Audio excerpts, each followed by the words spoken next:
خير عليكم، عاملين ايه؟ يا رب تكونوا بألف خير. النهارده رايحين السوق علشان نجيب مفاجأة لرمضان وبعد رمضان كمان ان شاء الله.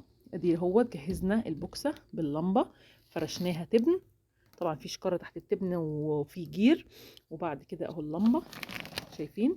وقفلنا بقى على البوكسه دي. البوكسه دي ليها سقف من فوق كده، هي حديد اهي معدن، وليها من فوق غطا عاملينه احنا بالسلك مخصوص علشان تحضين الفراخ والبط اي نوع كتاكيت صغيره او اي نوع بط صغير عاملينها كده.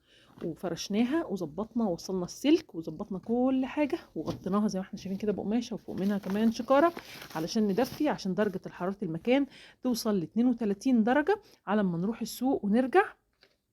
اهو دي حجم البوكس، اهو حجمها كويس قوي لتحضير الكتاكيت الصغيره او البط الصغير. على ما نروح السوق ونرجع ان شاء الله نكون الدنيا دافة ودرجة الحرارة وصلت 32 درجة.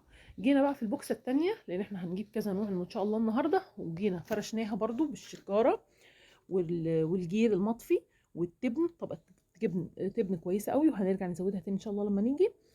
وجينا نشغل اللمبة لقينا الدواية حرقت لمبتين على الصبح، يا دوب بنشغلها الدواية بايظة فرقعت اهي واسودت وباظت، يعني دروبس مش حلو خالص على الصبح يعني.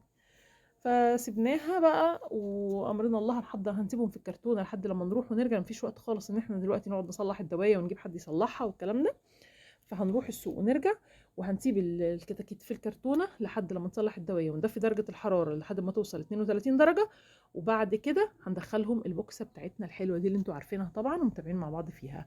اهو ده اول يوم لتحضين الكتاكيت او البط الصغير.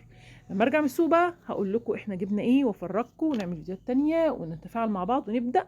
ويلا اللي ما جابش لرمضان يلحق يجيب. هيطلع معاه الكتاكيت على يوم 10 او 15 رمضان ان شاء الله، باذن الله يا رب ان شاء الله. فاللي ما لحقتش تجيب لرمضان يلا يا بنات تلحق تجيب. الدنيا هتظبط وان شاء الله هتبقى زي الفل، والاوزان هتبقى معاها كويسه قوي. دمتم بالف خير.